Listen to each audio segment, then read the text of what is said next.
I hope it's going to be the same with Catalina. It will happen every year because it's such a fantastic course. But yeah, the swim, I mean, don't neglect the swim because you're going to be spending 2 to 3 hours in the water. There is like 19 or 20% of swimming, and same with the experience and the sprint. I mean, it's a good ratio of swimming in Catalina. Then don't neglect the swim. Spend some time. I mean, if you're training every day, if you're doing, let's say, 7 sessions a week, hopefully during the weekend, maybe you're having a rest day during the week, and then you're doing 2 sessions during the weekend, then 7 sessions a week. Then hopefully you're doing 4 sessions of running and 3 of swimming during the week. That will be my recommendation, and trying to squeeze this 60 to 90 minutes in the ocean, at least the weekend, if you have a bit more time and you can go to the local beach or lake.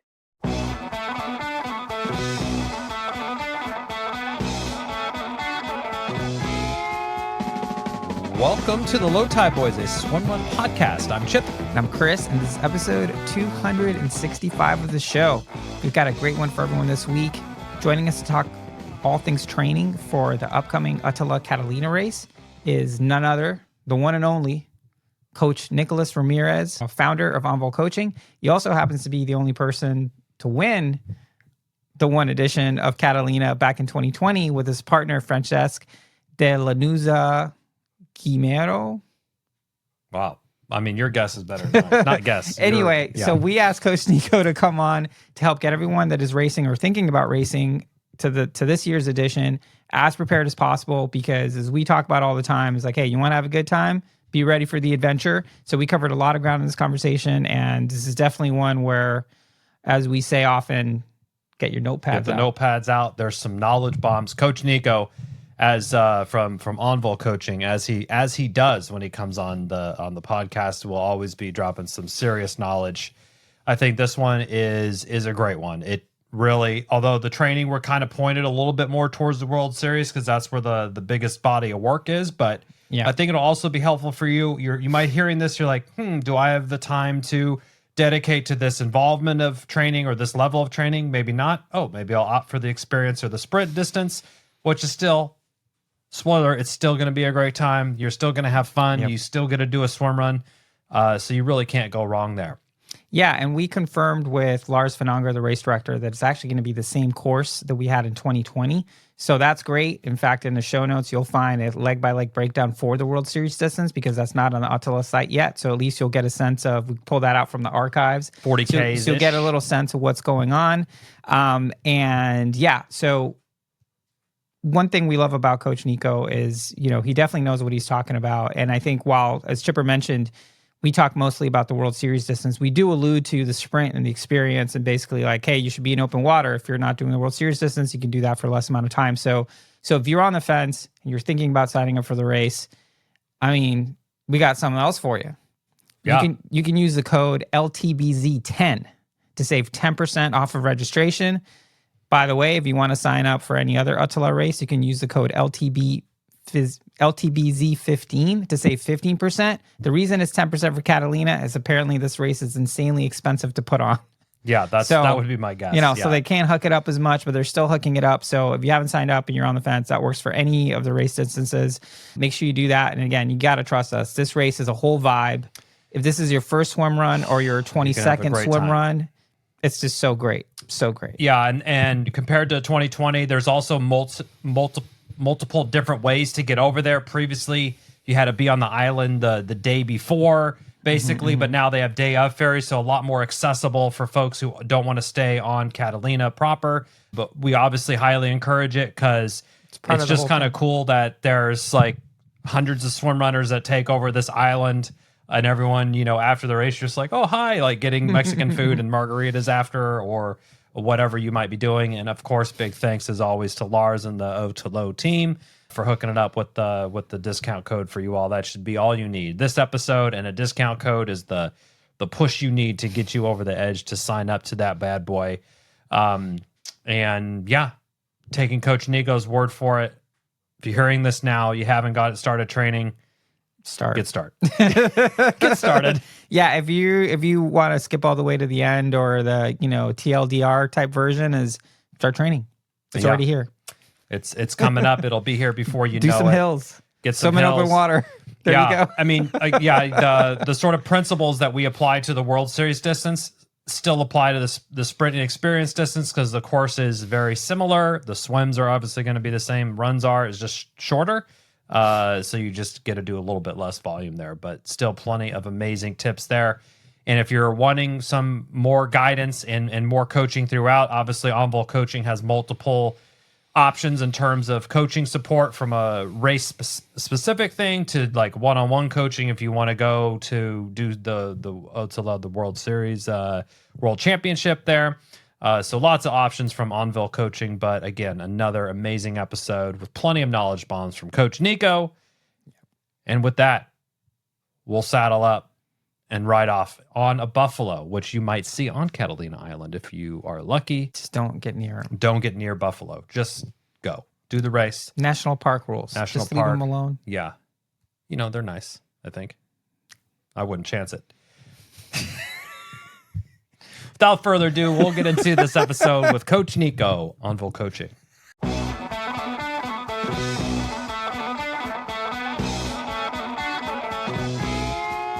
All right, very excited to welcome back to the show the eminent coach himself, Nicolas Remires of Envol Coaching, Team Envol, the Blue Wave. You've seen him in the photos. You've seen people wearing the jackets. Nicolas, welcome back to the show. Thank you to have me on the show again, Chip and Chris. That's really nice of you. I really enjoy listening to all your hosts and all your guests, and I really enjoy it. And I'm glad to be back on the show. Well, appreciate you coming back. Appreciate the Yes. kind words. I mean, you've been super supportive of us since we started the show. And for this episode, we're going to be talking about how to train for Ötillö Catalina, which is coming up, which you happen to win the first edition. So, you know, you got that going for you. But before we get to that, we were talking before we started recording that we think a lot of people who might be new to the sport might be signing up for Catalina for the first time. And that's going to be kind of like in 2020, like a bunch of new people in the US signed up. So can you tell us a little bit about, you know, how you started, when you started Envol Coaching, and sort of your background as a now basically like the world's preeminent swimrun coach?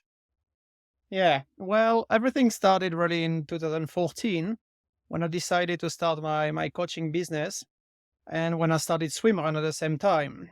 And I was living in Sweden, in Stockholm, where swimrun is born, on the Stockholm archipelago. And I had a lot of really good swimrunners around me, as well as founder Michael Lemel and Matt Scott.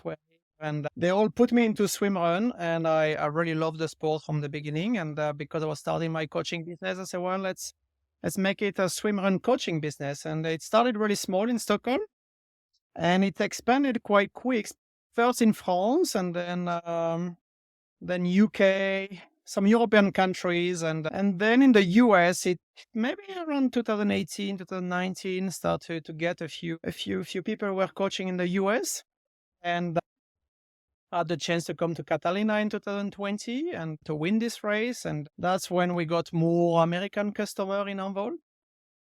And now most of our athletes in Envol, they are from the US actually. Then basically Wow. what we do, what we do now, we coaching. We have every type of coaching services, from one-on-one coaching, totally individual coaching, totally customized, to really basic coaching for $20 a month. And then we have also some specific training for some special races like Catalina or like Rockman or World Champs. And then we also have training camps. That's something we really like, and we really enjoy to do our training camps, because that's when we're close to our customers. And yeah, we try to offer all the services possible. As an example, in a couple of weeks, I will be in the US. I will be in Austin, because we have our Envol training camp in Austin. That will be the second year we're doing this camp, and we have about 32 people, I think, joining this year. And it's Nice. great because it's 4 days of start of the year, get back into it, and focusing on technique. And we have 3 or 4 coaches there. Our main coach in the US is Marcus Barton and Trista Menen. Never heard of them. Never heard of them. Love you, Marcus. Job, and we try to have, like, in some location like that, like the US, some coach like Marcus will know all the race and who can really help all the the US swim runner to get into it and to know the race they're gonna do. Same in France, same in Sweden, same in the UK. We have some specialists in this area. Yeah, and we're also working with some companies, with some corporates. We try to bring some employees of big companies here in Sweden or France, Switzerland, Netherlands, and to make them discover the swim run. That's a great activity, a great team building activity. And we're doing a bit of everything. And we try to help people basically to discover the sport or to optimize to reach their goals, basically.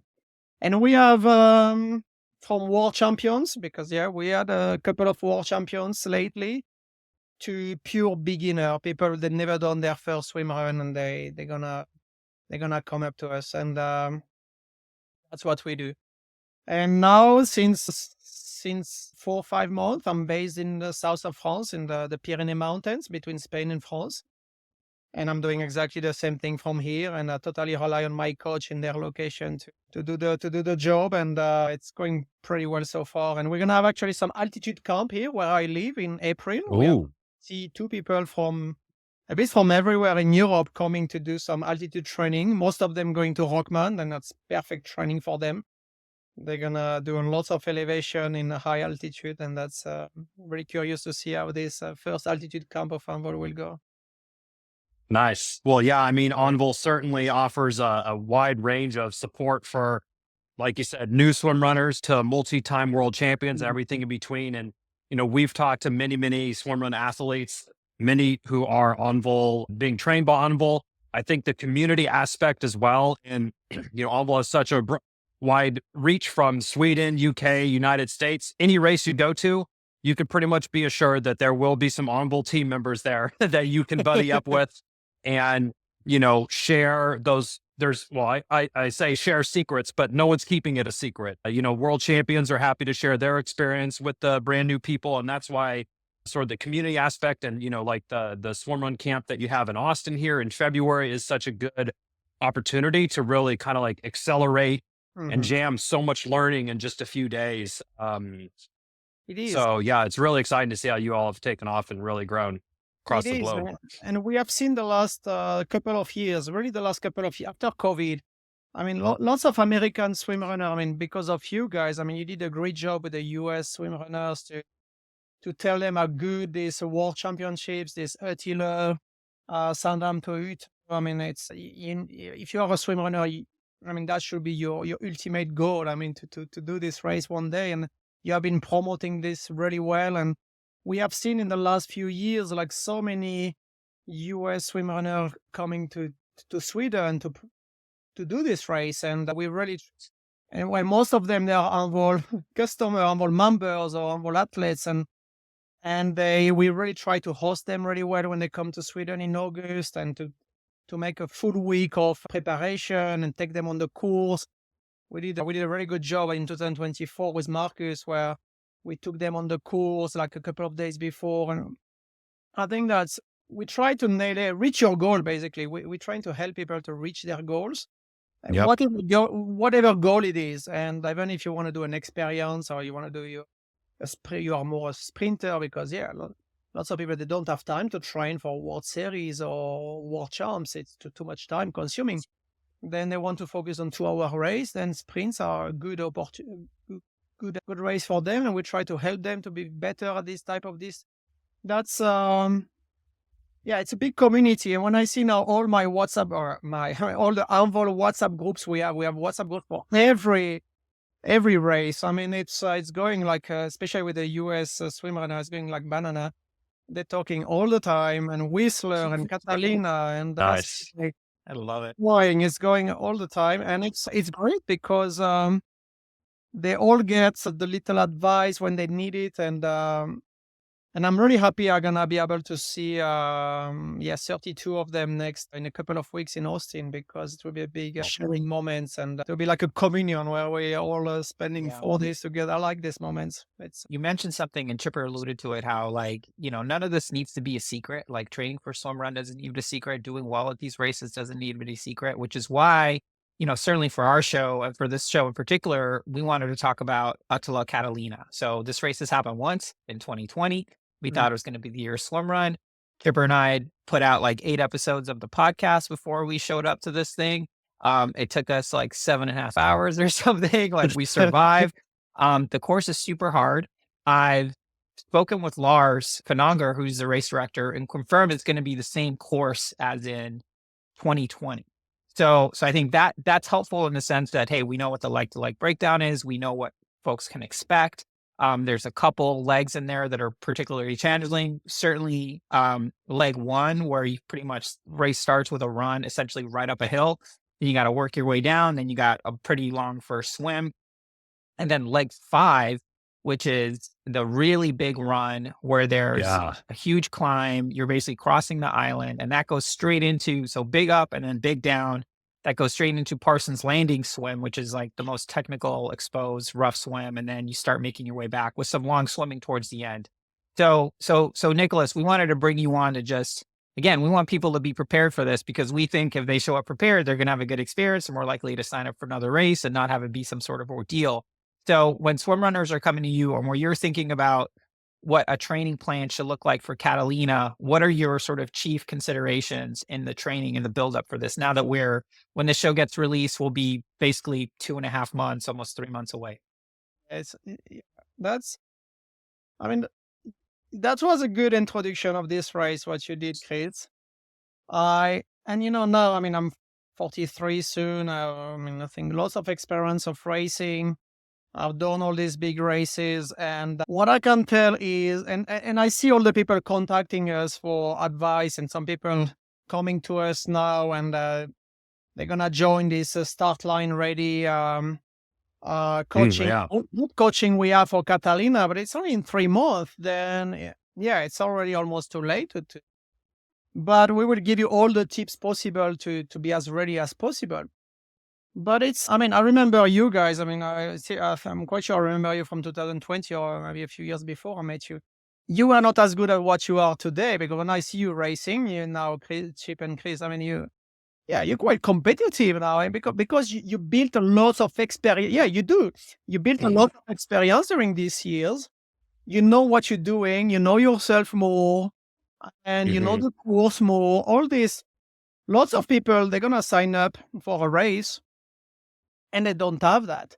Okay, you can be a great athlete. And we have seen lots of great athletes, even some world champions from 2024. When they started swimrun, they were not really good because they didn't know really what they were doing, but they were a great triathlete or great trail runner or great swimmer. It takes a bit of time. And that's why you need to respect that. Then put in your mind, guys, that Catalina 2025 is just a milestone. Okay, it's in 3 months. It's like tomorrow. Basically.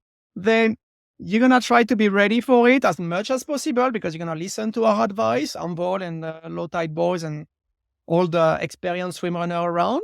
But then it's going to be some more after coming. Okay, that's what you need to keep in mind.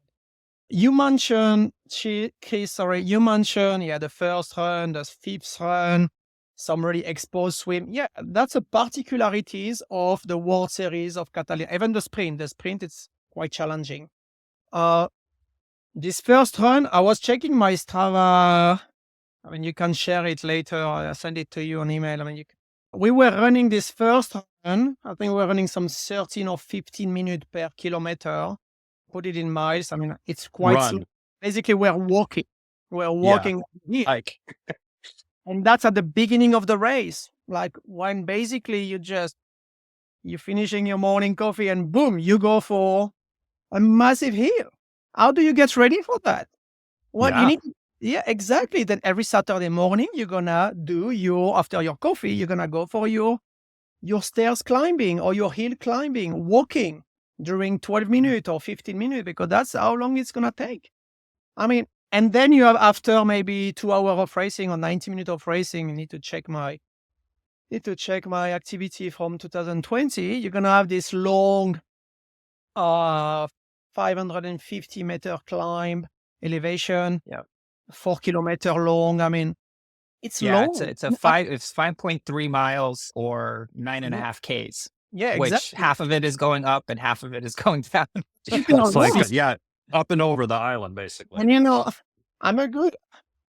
I'm okay at going up, but I'm not as good as the friend I was racing with in 2020, Francesc Lanuza. I mean, he's like a 50 kilos Catalan mountain goat. I mean, he was like waiting for me. I remember doing this climb. Many American teams pass us, 3 or 4 American teams pass us, and Jonas Kolting was there. He passed us too. And I was like, fuck, I'm so bad at uphill. And then arrived the downhill, and then we catch up everybody because the downhill is really steep after that. Then now that when you ask me for this code, and I was thinking, okay, what will I do differently? Well, I will try to pace really well this 50 meter of elevation up. Try to do it really in a way that I'm not burning myself, like that I'm not dead for the next 30 minutes, and then I can really do a good downhill after, and then be prepared for the second part of the race, because it took us 4.5 hours in 2020, this course. Then it's still a long way to go after that. Yeah, I mean, it was quick, 4 hours 26. Yeah. 3 hours faster than us. Yeah. Wow. And that's what we try to tell people. You need to be ready for 6 hours of swimrun with lots of hills and downhills. I mean, how many times in your life have you done 6 hours of swimrun with so much elevation? Never, maybe. Then just respect that, and then try to train really smartly by listening to our advice. And then you're talking also about the exposed swim. Well, if you only swim in the pool in some nice 25 degrees Celsius water, I mean, sure, you're going to be a good pool swimmer, but you won't be good for the where it could be rough, the sea, the ocean there. Then put yourself in the ocean. Even when it's rough, when there is a bit of swell, then go out and just get used to it. Because most of the exit in Catalina, you don't see the exit. The swim are a bit like doing a curl. Then you need to. Then my advice for a race like Catalina will be to, first of all, I will do some double day of training. Like I will focus like Saturday, Sunday, or I don't know, depending of your life or your priorities of your job, whatever, families. Then on the Saturday, I will do more like some steep hill, like a 2 or 3 hour session with a lot of getting the body really tired, but starting with a nice 20 minutes, 30 minutes, like going up. You can do it in the stair machine. I mean, if you're living in the city, a very flat city, then go to the gym, do stair machine for 30 minutes, and then you go out and you run 2 hours more. That's your Saturday. And then on the Sunday, you're going to go on the nice trail run with a lots of up and down, and trying to have at least, if you don't do 500 meter to 2,000 meter of elevation, I mean, you won't be really prepared. You won't be, and I have a lot of customers, they come to me and they say, oh, but then if I'm doing 1,000 meter of elevation and in 2 hour run or 3 hour run, and I'm not doing enough distance for my weekly mileage. Well, guys, you want to be ready for a race where there is 1,200 meter of elevation and where you will have to swim 7 kilometers in quite rough ocean. And I mean, if you sign up for it, train for it. And I think and Nicolas, and you mentioned something which we mention on the show all the time, and I'm so happy that you're saying it as well, because it kind of lends some authority to what we say. It's like, for swimrun, every race is different, and you need to train specifically for the race that you're doing. So when we're talking about Catalina, we're talking about 1,500 meters. That's like 3,000 feet of climbing, or 1,500 feet of climbing for 500 meters. Like, that is serious. And if you want to do well in this race, you need to prepare for the event. I remember when we had you on, when we did, this was a long time ago for the Engadin course preview. And you shared with us this workout, which we jokingly called the up workout, which, I mean, it seemed kind of diabolical. And you're like, yeah, you got to do this every week it is. for 6 weeks, like leading up to the race. And we were like, to me, that was really eye-opening, because we went to do the workout where we usually do our swimrun practices, just to kind of try it out and content for the show and everything. And we were like, oh, it was almost like really eye-opening. It's like, oh, that's actually what it takes. Like, you need to be so prepared that you take the hard factors. For example, the World Championship would be like, make sure you can handle the rough swims. if you can make the swims not an ordeal, that makes the race much more manageable. For this race, it sounds like what you're saying is like hills, got to do the hills and forget about everything else in terms of like, getting your weekly mileage, getting your 40 miles a week. It probably is more important to get your 3,000 meters of climbing in a week or something like that. Exactly, Yeah. Chris. And that's really what's important, like I said, it's depend of your background. I mean, if I'm Kilian Jornet, I mean, You're probably okay. exactly. I've done 200 kilometers every week the last 20 years. I mean, I have a base. Then I can spend 6 weeks just doing a bit of specific content, working on my weakness. Well, if I'm just an amateur athlete and just going for this race, and I want to do my best, I want to have fun. I mean, that's okay. Some people want to win. I mean, maybe 10% of the field or 5% of the field want to do a podium or top 5 or getting some good points for world champs. But then most of the people, they want to have like a good day, and then you need to really work on the specifics. And now, like we say, it's like 3 months before Catalina. It's really important that you really nail it. And I think if you're doing Catalina, and then if you're doing some other race like Casco Bay in summer and some other race, get ready for Catalina, because that's what we say to people training for Rockman and the World Champs. If you are ready for Rockman in July, I mean, you're gonna be ready for the World Champs in September, because that's such a tough training and a tough course. And same for Catalina. That's good that it's coming at the beginning of the year, because that's gonna make you a really good base for the next races. That's why I was saying it's a good milestone. But what I remember from 2020, I mean, it's technically, I didn't find it technical at all. I mean, this is the type of trail that, I mean, we're running this trail like all the time in Europe. Then maybe in US, you will be maybe It's like fire road, pretty wide. You can run 6 people across all the way down. Yeah, it's pretty. Exactly. It's pretty like nice. fire trail most of it. There is a few single track section after the swim where you have to swim back and forth to this buoy. Maybe it's swim 4 or 3 or 4. I don't know. I can't remember. But swim 4. yeah, after that, there is a bit of single track where it's going uphill, and it's nothing too technical. Yeah. I mean, focus really on, get some good uphill in your training, get some good strength in your glutes, your hamstring, your core.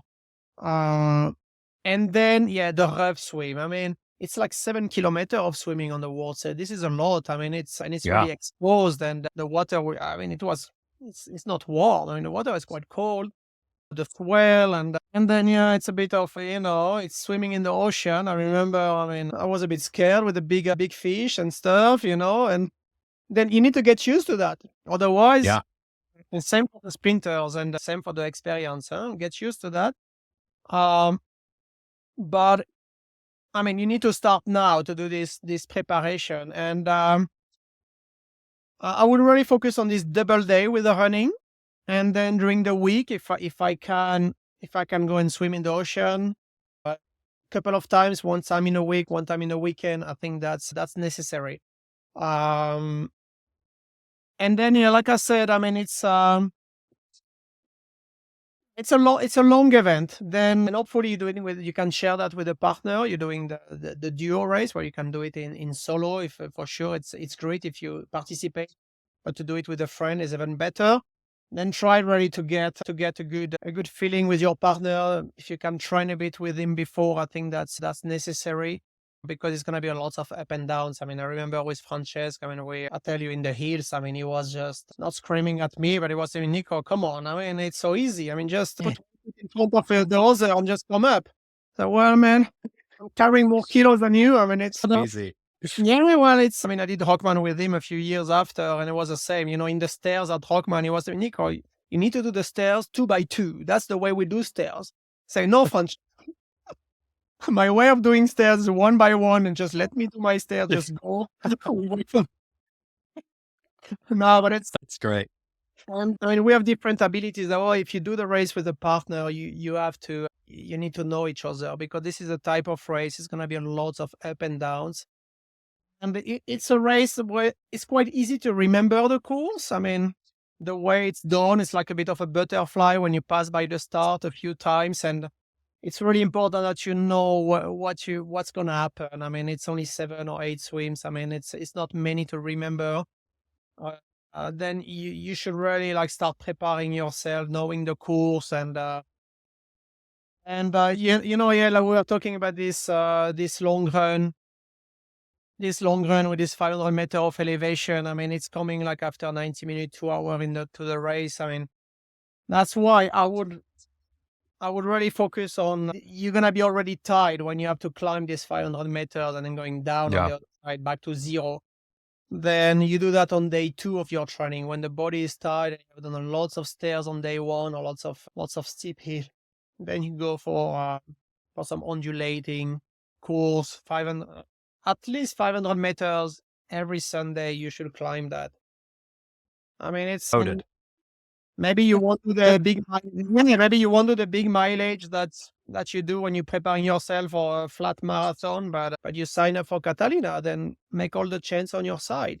I was training like this. I had the chance of my friend Julian Dent and his wife Felicity here in France, and with my wife Katarina, we did some Rockman training this last few days, and we went really stupid, like up and down the mountain, just making. Why? Because that's what we're gonna do at Rockman this in July with them, and I mean, it's not. When I look at I only did 8 kilometers. I mean, in 90 minutes, that's pretty crap for my weekly mileage, but it is what it is. It's for Yeah. This is why you're so amazing to have on, Nico, is you're always dropping lots of knowledge bombs on everyone. But if you're signed up for Catalina and you haven't started training, I'll summarize. Hit the hills once to get started. Hit the hills, up, up, up. If you don't have hills around you, incline treadmill or the Stairmaster will work. And then, keep that swimming, but get some open water kind of experience. And how do you think about open water swimming to kind of get this experience? I know it's not hop in and just, swim around for 30 minutes. Do you like to get some surges in there? How do you kind of think about some of the open water training around Swimrun specific? I mean, it's depending also. I mean, it's all depending of your experience of open water and experience of swimming. I mean, you're going to swim with gear. You're going to swim with a big pool buoy. You're going to swim with big paddles, probably some nice carbon paddle. And I know even if you're a beginner, you like to have the good gear. Then you have a big pool buoy, you're going to have this big paddle behind you to cheap. And because this is so fun to swim with that, then put yourself with this equipment into the ocean or into the sea. I mean, this is, unless you are playing the top position and you need to keep the feet of the team in front of you, or you want to drop the team behind you because you're playing for the victory or the podium, then you need to really work on doing some proper series, proper acceleration, and zone 3, zone 4 running, all these things. I mean, if you just want to feel more confident and to do your 7-8K of swimming in this ocean, then just go out. And I'm sorry, but if you just go out and you swim 15 minutes in the ocean and you do your 1 kilometer or 800 meters, this is not enough, because you're going to have to swim 7K. Then, I mean, the 60 to 90 minutes of swim along the beach in wherever you live in California, or where you have the waves always coming on you. I mean, this is like what you have to do. You go out and then you go back. That's the type of training because you sign up. If you're doing the sprint, I mean, 45 minutes swim session in the ocean will be enough. And if you're doing the experience, I would say 30 minutes maximum. That's already a good training too. But just get used to it. And yeah, train with your gear. Yep. Yeah. That's, Let me ask you. Yeah. Let me ask you. So Catalina in particular, as you mentioned, there's 7 swims, but 4 of them are around a mile long. Like, some are just a little bit longer than a mile, some are shorter. How do you think about, when we talk about swim run to people, it's like, hey, you have to be able to swim the longest swim. So, a mile swim that could take people 20, 25 minutes, depending on their speed or whatever, and currents and all that stuff. So in training, obviously we want people to be prepared for these long swims. How do you coach people up to make sure they have like not just the endurance and strength to do that, but kind of just like mentally to be, especially, the last swim is super long in Catalina. So you almost have to keep some in the bank when you're tired, you're cold and all that. I mean, at least for us, we were tired and cold, And hungry. And hungry. Yeah. So, and we could smell the burgers and stuff. So how do you think about, or how, I guess it's like, how are you advising your athletes now to prepare for these long swims? Same. I mean, that's what I was about to say. The swim are really long. Like the swim are harder than the world champs. I mean, it's like, it's couple of 1,500 meters, a couple of miles swimming. And the only one protected is the one in the bay, like the second swim or the first swim. The second swim. Yeah, the first swim and the last And these swim to the long run, right? Yeah, first, second, and last swim are the ones that are like the most chill. And I remember I was swimming behind Frances because I'm not a good swimmer. Well, I'm not as good as Francesca. And I was like, we're not moving. We are like headwind and the head currents, and it took so long. But then the team behind were dropping, and we were a bit moving. But that's why it's so. I mean, if you swim in the pool, I will do like a 3x 1K or 4x 800 meter, 5x some big stuff like that. Because, and I know this is not the fun stuff to do, but then sign up for some other race if it's not what you want. Or This is. Do some other race where it's only some 400 meters of average all the swim, but this Catalina race, it's like I didn't calculate the average of the swimmer. It's probably like a 1 kilometer or 800 meters in average. These endurance sets, let's just say 3x1K or 3x800. These are with your gear on, so you're building up the strength with the paddles and buoy and everything there. Well, sure, you need to put all your gear because, I mean, it's in 3 months. It's like tomorrow, like we said. And then in the ocean, it will be the same. I will go for a 3x 20 minutes. That will be my main set. A bit of warm-up without any gear. And then 3x 20 minutes with my paddles and pull buoy. If you don't want to put the pull buoy, you put the fins and the paddles. But you need to get that. You cannot wait the last 3 weeks to do it. I mean... Yeah. You need to get used to that. And a bit of warm down after, and then we're up to 90-minute session. But and I think that's where people are. That's what I hear at the end of every race. Like, oh, it was so hard, and the swim was so hard. Yeah, well, maybe you were not ready enough. Okay, then take it as a good feedback you gave now. You come back next year. That's what I wish Catalina didn't happen since 2020, but I'm sure if people have been doing Catalina every year since 2020, I mean, it will be lots of experienced swim runners, and they will find this course. It's the same with Engadin now. I mean, people are, it's challenging because you have the altitude too, but people get used to it, and they're coming back every year, some of these people, and they enjoy it more and more. And I hope it's going to be the same with Catalina. It will happen every year because it's such a fantastic course. But the swim, I mean, don't neglect the swim because you're going to be spending 2 to 3 hours in the water. I mean, it's a cold water too. There is like 19 or 20% of swimming, and same with the experience and the sprint. I mean, it's a good ratio of swimming in Catalina. Then don't neglect the swim. Spend some time. If you're training every day, if you're doing, let's say, 7 sessions a week, hopefully during the weekend, maybe you're having a rest day during the week, and then you're doing 2 sessions during the weekend, then 7 sessions a week. Then hopefully you're doing 4 sessions of running and 3 of swimming during the week. That will be my recommendation, and trying to squeeze this 60 to 90 minutes in the ocean, at least the weekend, if you have a bit more time and you can go to the local beach or lake. Yeah.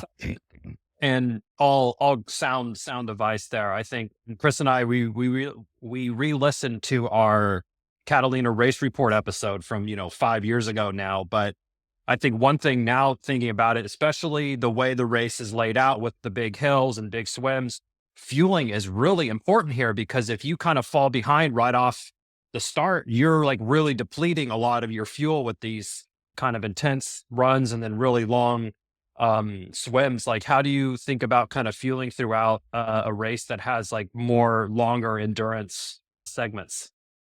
Yeah, I mean, it's still the same answer. You should know yourself. You should know what you can eat and when, and what's good for you, what's good for your partner. But I mean, you need to arrive at the bottom of this 500-meter climb with some energy there. That's why Yeah. you cannot burn yourself before that. You need to eat well before this 500-meter climb. Some people, they cannot eat when they're climbing. Some people, they prefer to eat when they're climbing. I mean, you should know that.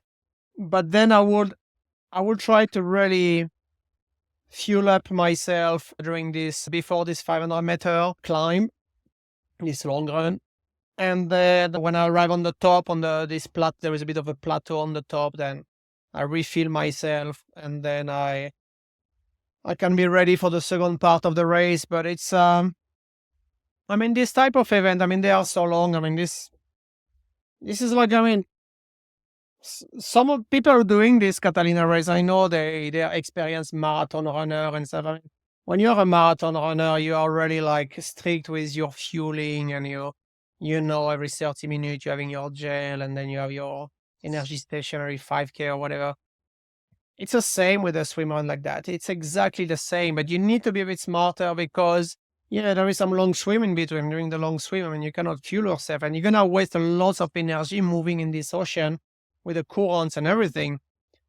That's why, I mean, for me, it would be like having at least a gel before every swim. I mean, that would Love be that. my advice. Make sure you have something in your stomach, that you have some energy before every swim, because they're going to take 20, 25, 30 minutes, all these swims. And, and then, you decide if you're having the energy in the uphills, or on the plateau, on the downhill. But don't neglect that. I would go, I mean, for me, 4.5 hours, I will go with 6 gels probably, and then I will take some stuff every time I pass at the energy station. Then if you plan to do it in 6-7 hours, I mean, go for 8 to 10 gels, and at least you should have them in your pocket. And then, when you finish the race, I mean, I see a lot of people, they take off all their gels. Oh, I was really low in energy, and then I should have taken more gels. Yeah, why didn't take them? Yeah, energy was in your pocket. Yeah. Exactly. It was in your kangaroo It top. was just there, but because you don't have the experience and you don't do it during the training, and that's why this long training, this double day of training you're doing in the weekend, that's when you need to take your energy.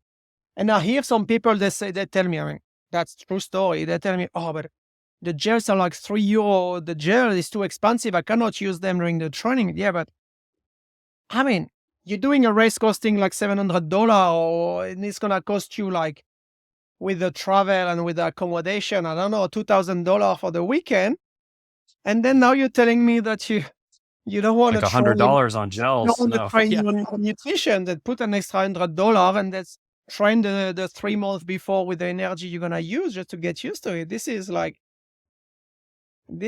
for me, it's, I don't know, that's something I wouldn't even think. I mean, you need to be prepared. And the same with the shoes. And if we're talking about the equipment, I mean, you should know exactly which shoes you're going to wear for this race. I mean, there is nothing too technical. Depending, maybe it's going to be, if it's wet, it could be really muddy, I reckon, on this course. Then you need a bit of some good grip. Otherwise, I mean, it's some Pretty trail manageable from a, it's not like a world champion situation where you're just slipping and No. sliding all over the place. It's, No. like the worst case, I think, would be a kind of a muddier Yeah. run situation. Yeah. But the ins and outs aren't too technical. Yeah, and I think it's worth, just for people who are listening to this, it's like, to quote the venerable world champion Oscar Olsen, take the fucking gel, right? I love the advice of taking the gels right before each long swim. Even if you just took one, just take another one. It's fine. You won't die from taking too many gels. You may bonk by not taking enough. And I think the other thing, so before One thing that I think where Chipper and I messed up when we mentioned in our race report from 5 years ago was hydration. So I don't know if it's going to be that way, in a few months, but before the big swim, there's a short run. I mean, before the big run, there's a short swim across a little harbor, like 400 meters, 440 yards, something like that. And there was an aid station before that swim, but there wasn't one after, right before the big climb. So that's a great time to fill up your flask and make sure you have it so you can drink it while you're doing this huge climb. Because otherwise you're going to have to wait until you get to the mini aid station that's at the top of the climb. And that's where, by the time Chipper and I got there, we certainly were ready for some hydration. So I think, like, in addition to the fueling, thinking about when you're hydrating and making sure you probably want to have a soft flask with you on a course like this, just to make sure that you're, especially for that 10K run, plenty of opportunity if you've fallen behind to catch up and maybe get a little bit ahead on it before the second half of the race. Yeah, I mean, that's really good what you say, Chris. Think about the world champions. I mean, I know them. I know especially Alexis Charrier, who is from Envol.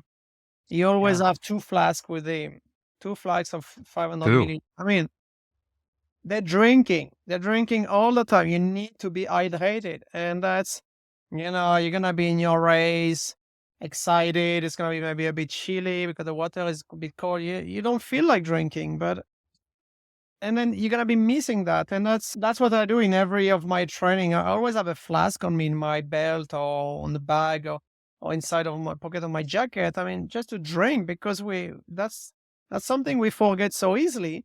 Yeah, then really good that you mention it. Stay hydrated and refill your bottles. It's not the 30 seconds you're going to lose refilling your bottle.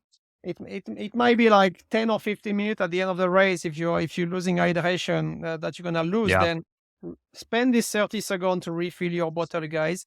And then you mentioned Oscar also. That's very interesting because he was there in 2020 and he finished second just after us.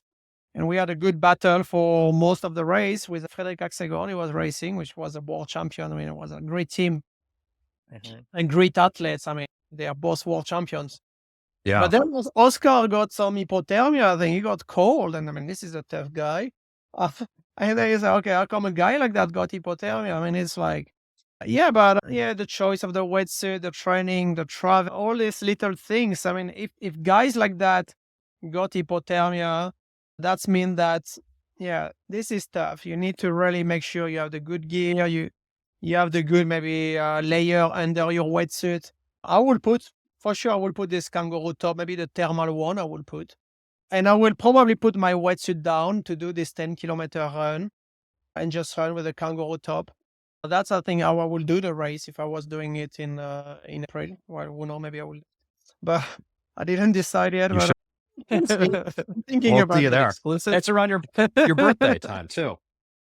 No, it was first. The 2020 was in March. It was 1st of March for my birthday. Oh, that's right. Yeah, that's right. No, Right, they earlier. put you April, yeah. But I mean, if a guy like Oscar also got some issues with the cold and maybe he was some nutrition issues too. That's why he got cold. He was pretty miserable at the end.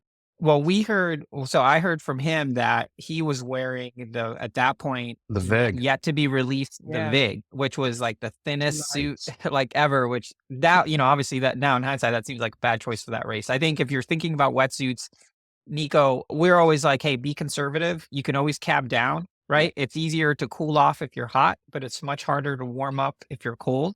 So kind of like world champs, like, whenever we advise anyone about world champs, it's like you want to get a warm suit because you could always cab down and warm up during the runs. But if you're cold, it's just so much harder to come back from that. It can be so much more debilitating, not just in terms of your performance, but also you're just leeching time. Would you co-sign on that advice? Yeah, I mean, I agree. I mean, like I say, I have a lot of experience now. I've done most of my race. I've done them with sleeveless, like the Ötillö. And then I'm sure I wasted a lot of energy there. And lately, the last 2 years, maybe I put this kangaroo top under this thermal top or the non-thermal one. And I reckon this is really needed.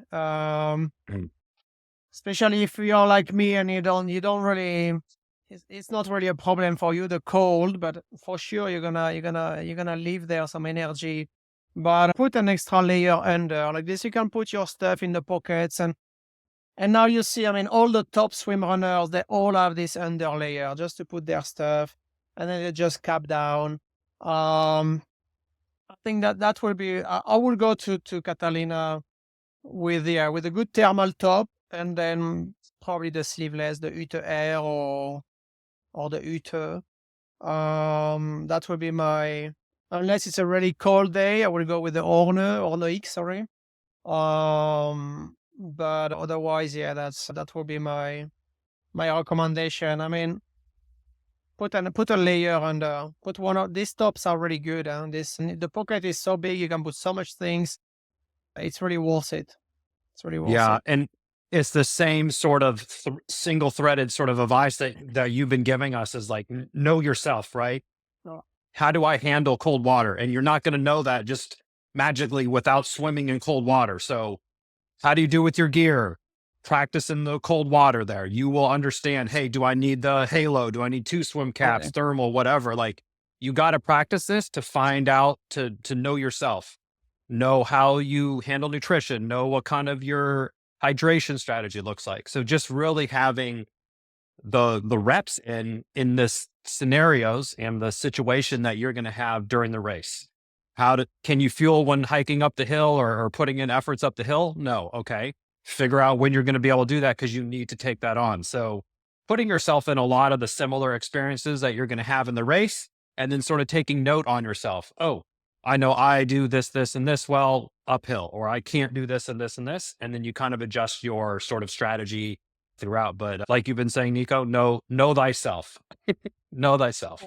No, exactly. I mean, it's you cannot wait the last 2 or 3 weeks to do that. I mean, you need Yeah, to. great point. And that's the thing. I mean, the guys who have, I mean, like myself or like some top swim runners, they have a lot of experience. Like you guys, you have experience that I mean, you know where you put your paddles when you're climbing a hill. You know where are your gels in which pockets. I mean, these type of things. I mean, you need to try it at the training. I mean, because we can tell you, okay, it's better you put your paddles in your pockets and you can go, or you hold them in your head. But that's me. But you feel when that's different. That's why you need to try. And I mean, it's the time is flying. Then don't waste time. And there is a new week starting tomorrow. Then just take this opportunity to try. And like I say, people, they put so much effort, they're spending so much money, putting lots of stress on their family, on themselves to do some race like that. Then, I mean, put all the advantage on your side and do this extra efforts because the race is, it's tomorrow, and you don't want to have any regrets at the end. And it's really tiring to hear at the end. I mean, I could have done better if I've tried that before, I mean, come on, man. You had enough time. Yeah. You didn't sign up the day before. Then just... Yeah, it's always good advice to respect the race that you're doing, respect the distance, respect the level of difficulty, and certainly in swimrun. One of the things I love about it, if I can speak for Chipper, I think he does too, is the fact that, these races are hard. And what makes the experience memorable is you rise to the occasion, you train for the event, and then you succeed, and you come out the other side and you had a great adventure. But that only happens if it doesn't turn into an ordeal, which is why, if you haven't been doing a lot of swimming, you got to start swimming, right? If you haven't ran hills, you got to start running hills because the things that would make it an ordeal for a race are different for each one. So for like the World Championship, it's some of these super long swims or pig swim, things like that. We know that these things are there. So preparing for them adequately is the thing that's going to make your experience be positive. So, Nico, one of the reasons we wanted to have you on, not just because you're a previous race winner, but you're obviously just like a wealth of knowledge bombs just dropping on us right here. But because it's like, hey, we love this race. We think this race is awesome. When we did it in 2020, it kicked our ass, except for the downhill from the long run. I think that's the only thing where we had something to offer to the field was, I think we passed like 25 teams on the downhill from that long run. And then they started slowly passing us again after that. But this race is amazing. It's going to be an awesome experience. We loved it in 2020. We think it's going to be just, we've been saying already this year, this is the year of Swimrun, and it's probably no coincidence that Catalina's coming back. So Nico, if you had any sort of final pep talk that you'd give for people that are signed up for this race, what would you tell them? Well, first of all, you talk about this downhill. I want to say something. It's really steep, this downhill. Yeah. I remember we didn't pass 25 teams because it was not 25 teams ahead of us, but we passed probably a couple of. The humble brag right there. Yeah. It's like, yeah, when you're in the front, you have no one to He's pass. like, I you're in the understood. front, no one- I was really shocked how these teams, they couldn't run downhill, because with Oscar Olsson and Frederick Axegor, with this other team, we were first and second. We just flew down this hill. And these other guys, they were almost crawling down on the water, because they were not used to run. It's steep. You need to get used to that. Anyway, I mean, this is such a great race course. It's such a nice landscape, and it's such a nice island. I mean, my advice is just get ready for it. Be prepared as much as possible. Learn the course, learn about your partner, make sure you are ready for it with your equipment and your training. And just enjoy the weekend and enjoy the community there, because it's going to be a great event. The place in Two Harbors, I mean, it's great. You're going to have a nice after swim run after. I mean, it's a good venue for it. And I mean, you're going to be like, wow, with your mouth open during the full race, because it's so beautiful out there. Then just make sure you are ready. Make sure you control everything you can control with gear, race, the logistic to go there, because it's kind of a mayhem to go there. Then make sure you have everything ready. Like this, you can relax during this racing weekend, and you can have a great time with your friend. And hopefully, you're gonna meet lots of Envol swim runner there. You cannot miss them. They're all in blue, and then you can have a great time with them. And to be really ready for it, then we have this start line ready coaching group. And to get all the advice and all the training plan for it, it's not too late to sign up for it. Yeah. So Yeah, you guys have obviously individual coaching. You have training plans that people can just buy if they want to sort of be self-guided. There's training groups, and also right before the race, the day before, I'm just assuming there's going to be a clinic. So there'll be experienced swim runners there. We need to see with Lars when and where. Probably it will be in Avalon. The Yeah. day before the race, we're gonna do a clinic, and Marcus will be there. I'll recon, maybe myself. We'll see. It'll be a surprise. And then like this, we can do the last prep, the last briefing before the race, and it's some nice gathering moment. And I mean, I know you have been joining it and promoting this moment a lot, guys. Thank you. And what we want is getting people more confident with their swim run, and getting people into it, and more people into it. But don't forget about the experience, guys. I mean, it's not all about the World Series. The experience, it's a nice race. You can do it with your kids. You can do it with your family, and that's a good way to start swimrun, and a good way to be part of the event too. Then I mean, I have all this experience of people, even from Catalina. Some guys, they did the experience or the sprint that weekend, and now they're going to world champs. I mean, this is great. It's a good start. It's a good start. Yep. Start somewhere, and it's a good way to start. Absolutely. And Nico, thanks for coming on. And like we mentioned, if you're signed up for Catalina, there's the Race Ready program. So head on over to envolcoaching.net, sign up for that, and you get access to the WhatsApp group and the Facebook group there to kind of talk about race specific strategy. And you have that training plan. If you're looking for something to train for the whole year, maybe the one-on-one coaching with Marcus or one of the other coaches in your local region is good to go. But Coach Nico, always amazing to have you on the show. I always learn so much when you come on, so I can't imagine how useful this is for someone taking on their first or second swim run. So hope to see you out in Catalina at the end of April. Thank you, Chip. Thank you, Chris, to have me, and thank you.